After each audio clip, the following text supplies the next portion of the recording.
স্ত্রীর কাছে বেশি বেশি ভালোবাসা পাওয়ার কোনো দোয়া বা আমল আছে কিনা দয়া করে জানাবেন। সব কি প্রশ্ন করেন আপনারা, আমি বুঝি না। ভালোবাসা পাওয়ার জন্য আমল হলো বেশি বেশি হাদিয়া কিনবেন, পয়সা করে নিয়ে যাবেন, সারাদিন পাম্পট্টি দিবেন, প্রশংসা করবেন, বাসায় কাজ কাম করে দিবেন, একটু বলদ বলদ ভাব নিয়ে থাকবেন, বেকুব সেকুব ভাব নিয়ে থাকবেন। এগুলা বোঝানোর কিছু আছে? এগুলা বুঝেন না আপনারা? এগুলা করলে এমনি স্ত্রীর ভালোবাসা পাবেন, বুঝেন না এই কথা? স্ত্রীর ভালোবাসা পাওয়ার জন্য এসব ভাবসাব নিলে দেখবেন ইনশাল্লাহ এমনি ভালোবাসা পাচ্ছেন।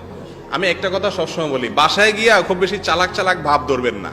বইয়ের কাছে যে বোকা সাজে সে ভদ্রলোক, আর বইয়ের সঙ্গে সবসময় পণ্ডিতি করা আর বউরে বোকা বানায় নিজে পণ্ডিত সাজা, এটা হলো ছোট লোক। সব জায়গায় পণ্ডিতি করতে হয় না।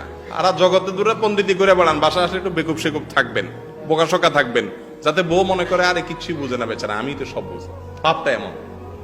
আবার রশিটা ঠিক রাখেন না, আবার এরকম বোকা সাইজেন না যে আপনার কান ধরে এমনি ঘুরায় আবার এমনি ঘুরায়, এরকম আবার হয়ে যায় না। গল্লির ঠাওয়ার ঠিক রাখেন, রাইখা এরপরে একটু বোকা সাজবেন, বেশি চালাই করতে যাবেন না। শাসন করবেন সোহাগের সুরে, শাসন করতে গিয়ে আবার ছেঁচড়ার মতো আচরণ করবেন না। বহুত পুরুষ আছে সংসার করে ঠিক আছে বউয়ের সাথে, কিন্তু ছেঁচড়ার মতো সংসার করে, আছে না নাই? ঘেউ ঘেউ ঘেউ ঘেউ ঘেউ ঘেউ ঘেউ ঘেউ সারাদিন। বাহিরে আসাল ফেরেশতার মতো, আছে না নাই? ইয়া বড় ফেরেশতা, ওনার মতো মানুষ হয় না, ওনার আখলাকে ওনার আচরণে সব ভাঙে চুরে পড়ে, কিন্তু বাসায় আসলে কুত্তার মতো আচরণ করে, আছে না নাই?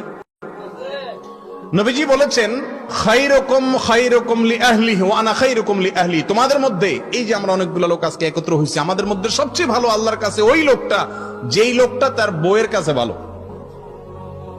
যার বউ তাকে অন্তর থেকে বলে যে আমার স্বামীর মতো মানুষ হয় না, এত ভালো মানুষ তিনি।